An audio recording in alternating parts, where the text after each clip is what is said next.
Hello and welcome to another episode of Indian Hola Global y bienvenidos a otro episodio de India y la Izquierda Global. Si eres nuevo en nuestro programa, por favor pulsa el botón de suscribirte. También puedes considerar hacerte miembro de YouTube, apoyar en Patreon o donar pequeñas cantidades usando el enlace en la caja de descripción. Pero lo mínimo que puedes hacer es ver este programa, darle a me gusta, compartir y comentar. Sin más preámbulos, permíteme dar la bienvenida a nuestro invitado muy especial de esta noche, el profesor Victor Gao.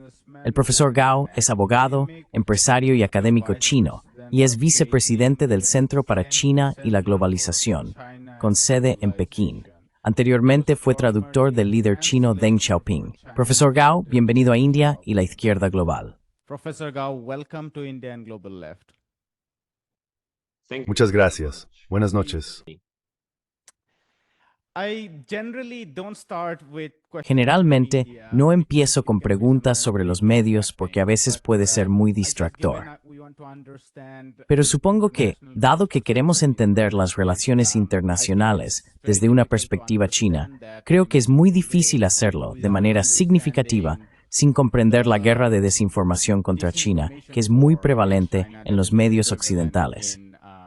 Ni siquiera estoy hablando del circo televisivo indio. Eso es un asunto bastante diferente, y lo abordaremos más adelante cuando hablemos de India-China, pero hablemos de los medios occidentales más hegemónicos, y tú has estado interactuando con ellos. Así que, si pudieras contarnos, ¿cuál es tu impresión sobre cómo fabrican desinformación acerca de China?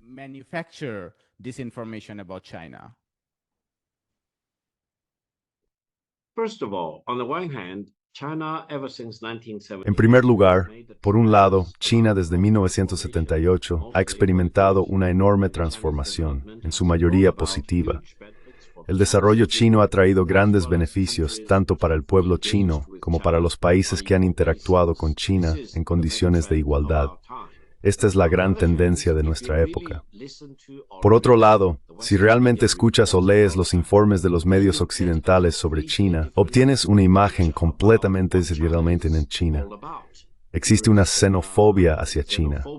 Hay una enorme cantidad de tergiversaciones, información errónea, incluso desinformación de China.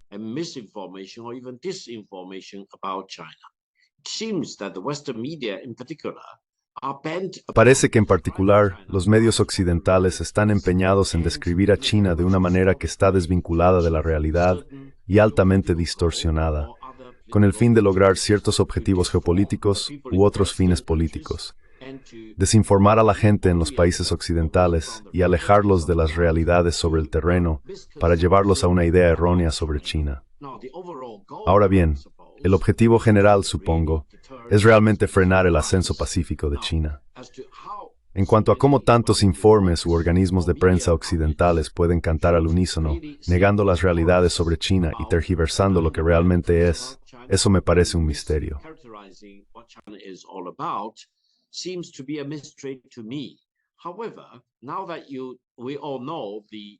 Sin embargo, ahora que todos conocemos el desmantelamiento de la Agencia de los Estados Unidos para el Desarrollo Internacional, más o menos sabemos quién está realmente orquestando todos estos informes negativos en los medios sobre China.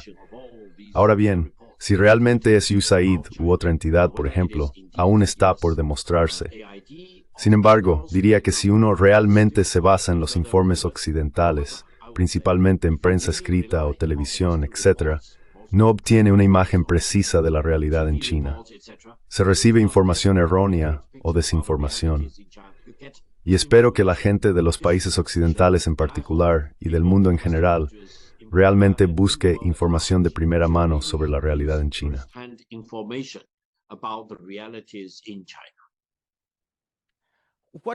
Now, esta información que no consulta mine es el escritor a China, pero que no leen ni hablan chino.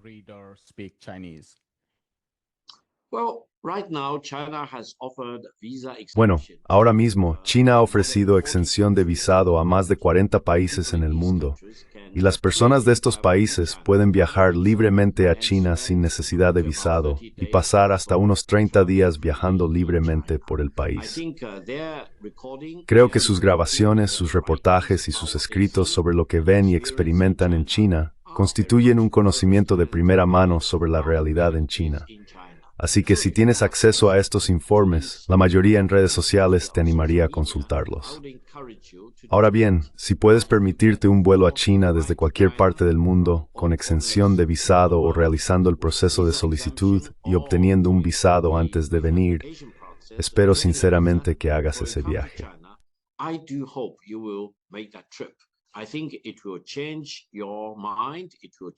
Creo que cambiará tu opinión, cambiará tu percepción sobre China, y además te permitirá redescubrir lo rico que es nuestro mundo y de qué trata realmente esta diversidad de la humanidad, así como la manera en que China ha contribuido positivamente a la diversidad, al desarrollo y también a la multipolaridad del mundo en el que todos vivimos. Así que aléjate de los llamados medios malintencionados y de los informes de las agencias de noticias occidentales sobre China.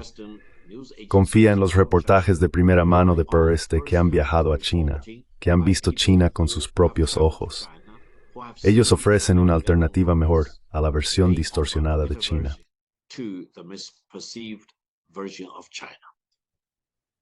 Let's come to US-China. Pasemos a la relación entre Estados Unidos y China. Mi pregunta para usted es, ¿cree que lo que estamos viendo con esta nueva administración en Washington es que la administración Trump está sacudiendo un sistema antiguo y que lo que se está desarrollando en términos de las relaciones entre Estados Unidos y China forma parte de esa sacudida del viejo sistema? ¿O piensa que lo que estamos viendo entre China y Estados Unidos es lo que hemos visto durante al menos una década, esta política agresiva de contención de China? Aggressive China containment policy.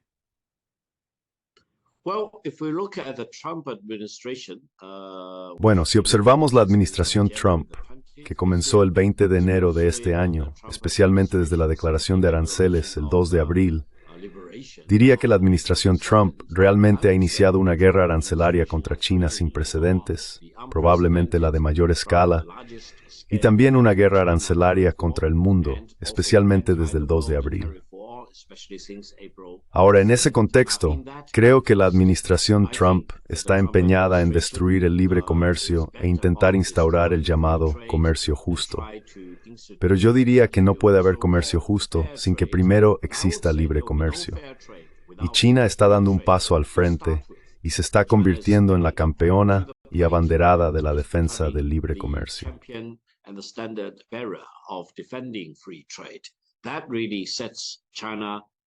Eso realmente diferencia a China de Estados Unidos. Y creo que el resto del mundo, que también ha sufrido los efectos adversos de esta guerra arancelaria antimundial iniciada por la administración Trump, puede ver con sus propios ojos qué país está haciendo lo correcto. Es decir, China está haciendo lo correcto al defender el libre comercio. ¿Y qué país está haciendo lo incorrecto? Es decir, Estados Unidos está haciendo lo incorrecto al destruir el libre comercio. Yo diría que al defender el libre comercio, China no solo está defendiendo los intereses legítimos del pueblo chino, sino también los intereses legítimos de todos los países del mundo.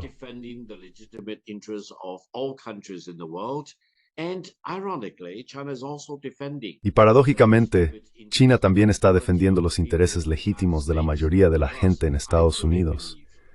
Porque realmente creo que el pueblo estadounidense, gente decente como es, gente digna como es, no quiere pagar los aranceles que el presidente Trump y su gobierno están imponiendo. La administración Trump no está diciendo la verdad al pueblo estadounidense. Los aranceles que el gobierno de Estados Unidos está imponiendo serán pagados por el pueblo estadounidense.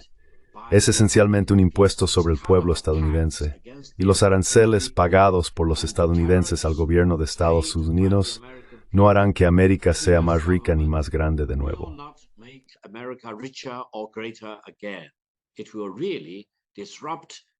Realmente va a perturbar las relaciones económicas dentro de Estados Unidos, así como entre Estados Unidos y muchos otros países del mundo.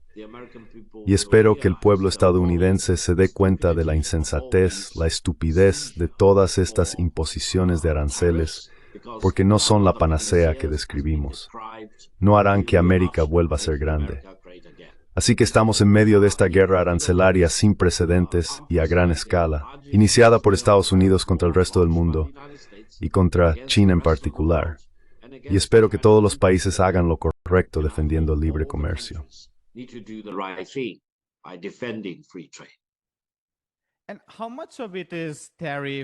¿Y cuánto de esto son aranceles en lo que respecta a China? ¿Y cuánto es parte de esta política más amplia de contención de China? Porque creo que es un poco engañoso ver esto solo como aranceles, especialmente en el caso de China. Quizás con otros países sí, quizás no. Pero con China vemos una contención agresiva, como la restricción en la venta de tecnología de alta gama. Es cierto que últimamente ha habido algunas relajaciones en la venta de chips de Nvidia, pero estas forman parte de esas negociaciones a pequeña escala y a corto plazo. La contención más amplia en lo que respecta a la transferencia de tecnología y el cerco de China a través de alianzas militares ha sido bastante duradera, al menos una década, si no más. ¿Cómo ves los aranceles como parte de este paquete más amplio para frenar el ascenso pacífico de China? Stopping China's peaceful rise? Por supuesto, la guerra arancelaria anti-China y la guerra arancelaria contra el mundo lanzadas por el gobierno de Estados Unidos no existen en un vacío. Están muy relacionadas con lo que usted describió como un intento de contener a China o de derribarla. Sin embargo, desde la perspectiva china, cada vez que algún país o grupo de países en el mundo habla de contener a China, no podemos evitar reírnos. Ya sabe, el tamaño de la economía china, en términos de paridad de poder adquisitivo, es ya aproximadamente un 130% del de Estados Unidos. China produce más del doble y medio de energía que la que produce Estados Unidos.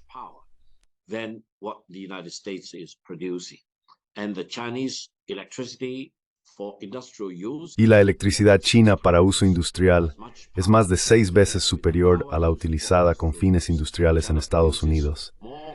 China produce más hierro y carbón, más hierro y acero que los siguientes 10 u 11 países juntos. La producción industrial china supera la suma de la de Estados Unidos, Japón, Alemania, Reino Unido y Corea del Sur, si no es que incluso más. Así que no entraré en todos estos detalles, pero si realmente aplicas una medición objetiva de lo que es China hoy, llegarás a la misma conclusión que yo. No se puede contener a China. Cualquier intento de contener a China está condenado antes de empezar.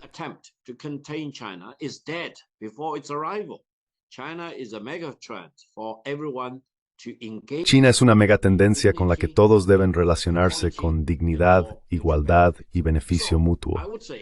Así que diría que si el gobierno de Estados Unidos realmente quiere contener a China, derribarla o descarrilar su ascenso pacífico, está condenado al fracaso. Y les instaría a que ni siquiera lo intenten, porque es un intento completamente inútil. En el mundo actual, China es una megatendencia. Te guste o no China, necesitas un entendimiento con ella e intentar relacionarse para beneficio mutuo. Cualquier intento de aislar o contener a China es ordenado al fracaso.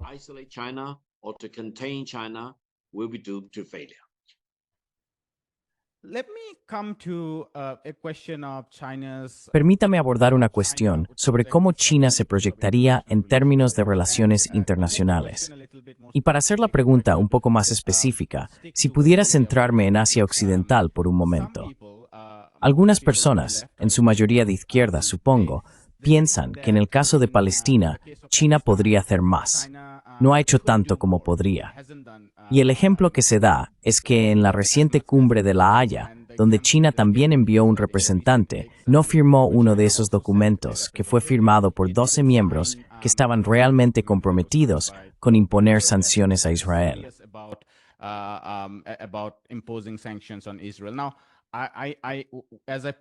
Ahora, al plantear esta pregunta, sé que es más fácil decirlo que hacerlo, especialmente en Palestina, donde no existe un Estado del que se pueda hablar para ayudar a los palestinos. Pero esas son unas preocupaciones. También hay especulaciones sobre cuál sería el papel de China en el futuro en lugares como Irán, por ejemplo, si tuvieran que enfrentarse a otra guerra ilegítima por parte de Estados Unidos e Israel. Me pregunto cuáles son los debates dentro de los círculos políticos en Pekín y en otras partes de China sobre su futuro papel de liderazgo en lo que respecta a estas formas excepcionales de injusticia en el mundo. exceptional forms of injustice in the world stage?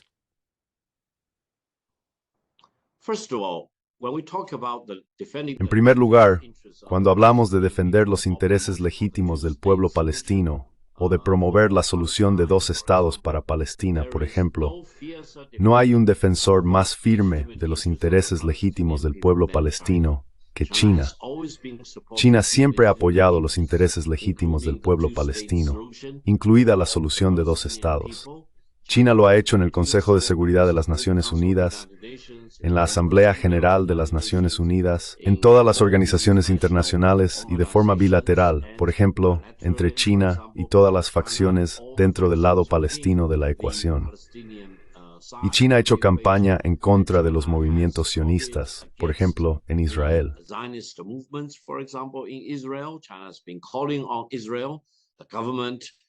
China ha estado pidiendo a Israel, al gobierno y a otros, que detenga las atrocidades cometidas contra personas inocentes civiles en Gaza y los asesinatos y crímenes de lesa humanidad cometidos por Israel contra el pueblo palestino. Ahora bien, si puedes encontrar a un defensor más fuerte o más feroz del pueblo palestino, házmelo saber. No creo que consigas encontrar a un defensor más feroz del pueblo palestino. También mencionaste a Irán. Desde la perspectiva china, Irán es un gran país con un gran pueblo y una gran civilización, y debe ser plenamente respetado. Nadie en el mundo debería tener permitido realmente intimidar al pueblo iraní. Ahora el pueblo iraní y su gobierno tienen pleno derecho al uso pacífico de la energía nuclear.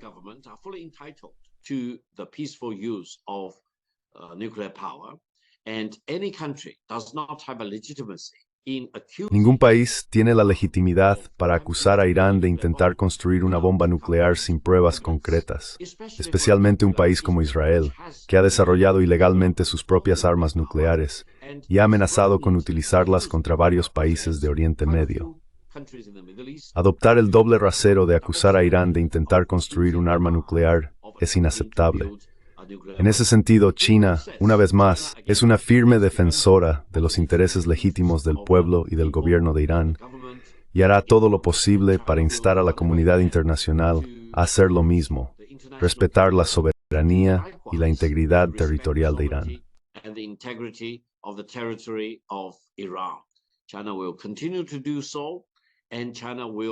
China seguirá haciéndolo, y China continuará instando a Israel y a Estados Unidos a no utilizar medios militares para atacar a Irán de manera ilegal e ilegítima.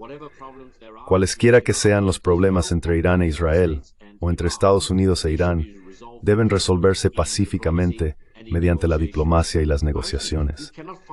Creo que no se puede encontrar un defensor más firme de los intereses legítimos del pueblo iraní que China. China seguirá actuando así, y China nunca permitirá que países como Israel o Estados Unidos hagan lo incorrecto lanzando guerras ilegales contra Irán o intentando destruir las instalaciones nucleares de uso civil en Irán, lo cual sería contrario al derecho internacional y al uso pacífico de los recursos nucleares adoptado por la comunidad internacional.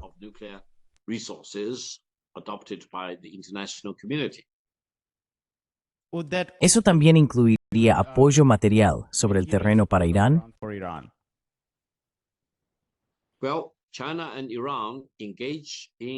Bueno, China e Irán mantienen un comercio normal y mutuamente beneficioso entre sí. Nos apoyamos de múltiples maneras, y no me sorprendería que China continúe con esas relaciones comerciales normales con Irán. China nunca cederá ante la presión de ningún país que exija que deje de comprar petróleo o gas a Irán.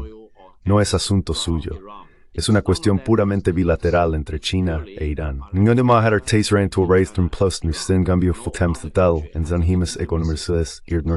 Entre China e Irán.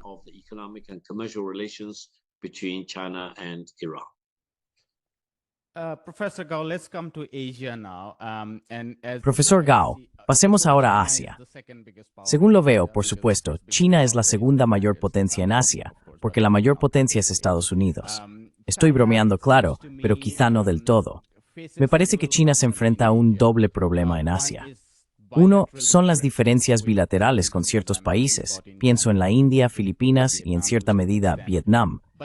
Pero luego está el problema mayor de la presencia de Estados Unidos, que crea este cerco en torno a China. Muchas naciones, incluida la India, están cometiendo el error de ver su seguridad como parte de este cerco a China. Mi pregunta para usted, profesor Gao, es, ¿cómo está China relacionándose con sus vecinos asiáticos, dadas estas dos series de problemas? Uno es el problema bilateral de las diferencias, principalmente cuestiones fronterizas, cuestiones sobre áreas disputadas y no resueltas. Y luego está la presencia de Estados Unidos.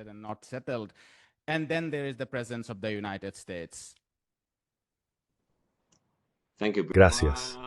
Antes de responder a eso, ¿puedes decirme qué hora es ahora mismo? 9. ¿Podemos terminar antes de las 10? Sí, por supuesto. Okay, yeah. Please help keep the time. De I acuerdo. will answer your Sí. questions. Por favor, ayúdame a controlar el tiempo. Ahora responderé a tus preguntas. Gracias. La región asiática es una parte muy importante del mundo hoy en día, especialmente ciertas zonas de Asia, porque son muy dinámicas en su desarrollo económico.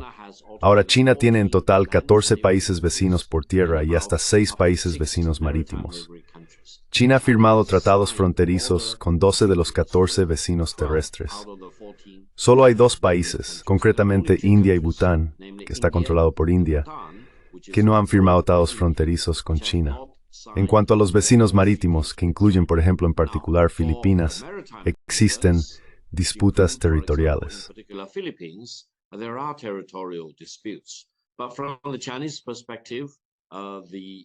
Pero desde la perspectiva china, las razones de la soberanía china sobre los atolones, arrecifes e islas en el mar de China Meridional están bien documentadas en la historia.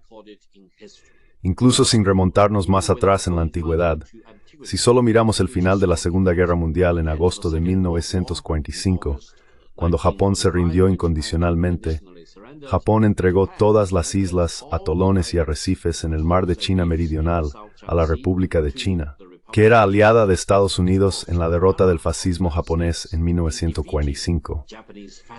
En ese momento, no existía una Vietnam independiente, que era una colonia de Francia. No existía una Malasia independiente, que era una colonia británica.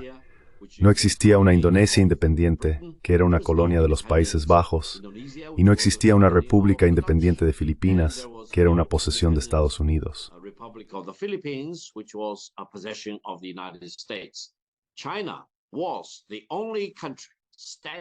China fue el único país que se mantuvo en pie con dignidad y sufrió tanto, perdiendo a más de 30 millones de sus ciudadanos en la derrota del fascismo japonés. Por lo tanto, si alguien quiere desafiar la soberanía de China sobre las islas, atolones y arrecifes en el mar de China Meridional, que lea los documentos de rendición de Japón y que lea cómo Japón entregó todas las islas, atolones y arrecifes en el mar de China Meridional a la República de China. Así que China tiene la legitimidad para mantener estos territorios en el mar de China Meridional como territorios soberanos. Y China está comprometida a resolver las disputas territoriales, si las hubiera, ya sea entre China y los vecinos marítimos, o entre China e India, y en mucha menor medida entre China y Bután, por medios pacíficos.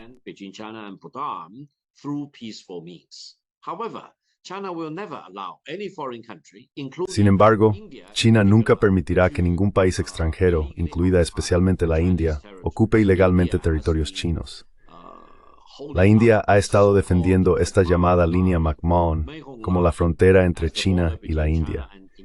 China, a lo largo de diferentes gobiernos, por ejemplo, nunca ha reconocido la legitimidad de la línea McMahon porque fue trazada por un funcionario británico llamado McMahon sin el consentimiento de China. Usted nunca ha reconocido eso, nunca ha firmado ese documento. Y China no ha reconocido la línea McMahon firmada entre China y la India. As a legitimate border between China and India. China now is occupying more than 90. China está ocupando ahora más de 90,000 kilómetros cuadrados de tierra, que nosotros llamamos Tíbet meridional en chino, y para los que los indios han inventado un término, Arunachal Pradesh. Esto no es territorio indio, es territorio chino. China exige que la India, tarde o temprano, y cuanto antes mejor, renuncie a esta porción de tierra, que es territorio chino ocupado ilegalmente por la India. Espero sinceramente que China e India utilicen la diplomacia y las negociaciones para resolver amistosamente esta disputa territorial, que fue creada por un oficial británico cuando gobernaban la India. La India no tiene legitimidad ni derecho para apropiarse de lo que los británicos establecieron ilegalmente como frontera legítima entre China e India.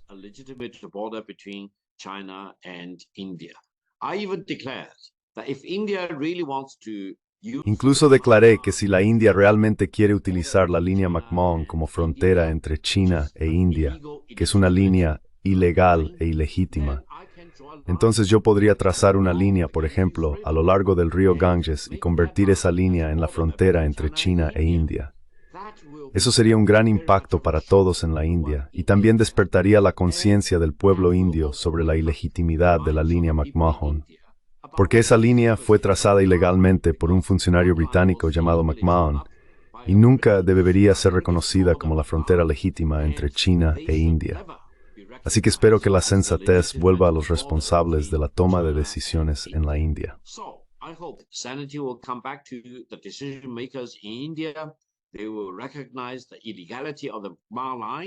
Reconocerán la ilegalidad de la línea McMahon, e India realmente necesita dialogar con China para encontrar una forma amistosa y mutuamente aceptable de resolver sus disputas territoriales. Aparte de eso, China mantiene buenas relaciones con casi todos los demás países de la región asiática en su conjunto, incluidos los 10 estados miembros de la ASEAN, así como países como Japón y la República de Corea, y la RPDC en la península de Corea. China siempre está comprometida a esforzarse al máximo para mejorar sus relaciones bilaterales con todos los países de Asia, así como de otras partes del mundo, en beneficio mutuo. Siempre nos preocupa no tener suficientes amigos, mientras que hay un gran país en el mundo que parece estar preocupado por no tener suficientes enemigos.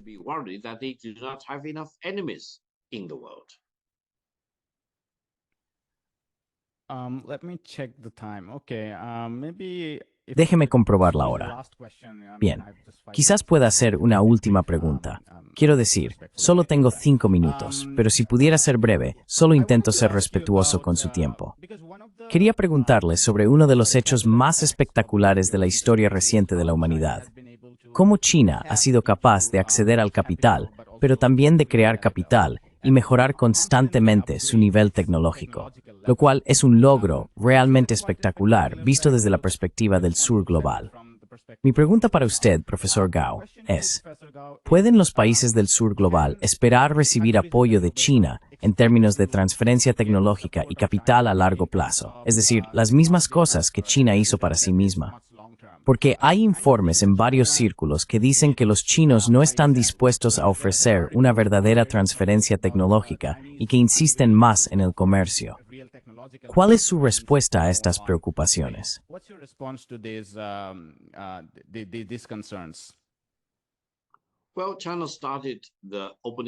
Bueno, China inició la apertura al mundo exterior y la reforma económica y política en 1978. Así que a estas alturas han pasado más de 47 o incluso 48 años. Y China ha logrado una transformación completa de su economía para el bienestar de su pueblo, la mejora de los niveles de vida de la población en China, así como para el beneficio mutuo con todos los países que han tratado con China durante casi 5 décadas desde el inicio de la reforma económica y política y la apertura al mundo exterior. A lo largo de este proceso, China siempre ha enfatizado que el desarrollo es la verdad fundamental, y para lograr un desarrollo real es necesario contar con estabilidad interna y alcanzar la paz internacional.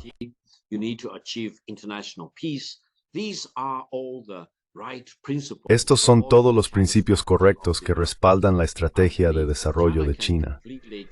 Creo que si China ha podido transformarse completamente en cuestión de 4 o 5 décadas, todos los demás países también pueden hacerlo y lograr resultados similares, siempre que pongan el desarrollo como la verdad fundamental, se centren en el desarrollo por todos los medios y siempre valoren y fomenten la estabilidad interna, mientras hacen todo lo posible por mantener la paz internacional. Si se actúa correctamente en estos aspectos importantes, el desarrollo, la transformación y el enriquecimiento de la población de tu país serán una consecuencia lógica, y no algo distorsionado o, por ejemplo, algo que cae del cielo. No, it will be the natural result. No, será el resultado natural de vuestro arduo trabajo, contribución y búsqueda incansable del desarrollo. Por eso, China está dispuesta a compartir todos sus logros de desarrollo, transformaciones y avances tecnológicos con el resto del mundo, especialmente con los países del sur global. Seguimos considerando a China como un país en desarrollo. Aunque a veces los líderes estadounidenses afirmen que China ya es un país desarrollado y que ya no califica como país en desarrollo. Eso no es correcto en términos de renta per cápita. China sigue siendo relativamente baja, alrededor de 12 o 13 mil dólares estadounidenses por persona.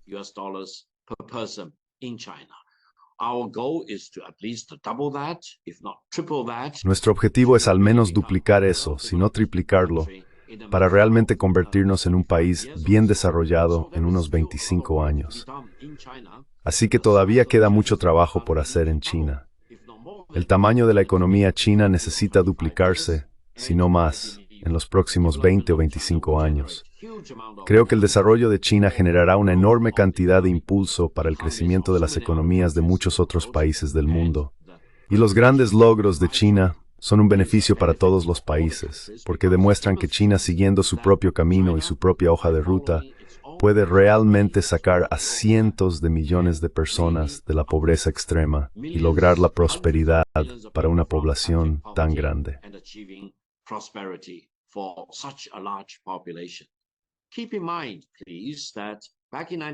Tengan en cuenta, por favor, que en 1978 el tamaño de la economía china era más o menos similar al de la economía india. Pero hoy, la economía de China es aproximadamente 5 veces mayor que la de la India.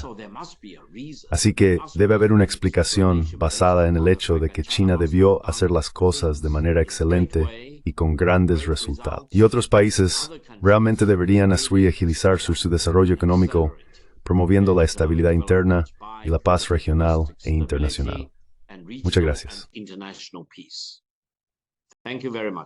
Profesor, muchas gracias por su tiempo. Hi, my name is Ayushman. Hola, me llamo Ayushman. Junto con Jyotishman, hemos creado esta plataforma. Durante los últimos 2 años, hemos intentado crear contenido para las fuerzas de izquierda y progresistas. Hasta ahora, hemos entrevistado a economistas, historiadores, comentaristas políticos y activistas. Si te ha gustado nuestro contenido y quieres que construyamos un archivo para la izquierda, tengo 2 peticiones para ti. Por favor, considera hacer una donación a la causa. El enlace está en la descripción de abajo. Además, si no puedes hacerlo, no te sientas mal. Siempre puedes dar me gusta y compartir nuestros videos con tus compañeros. Por último, no olvides suscribirte al canal. Don't forget to hit the subscribe button.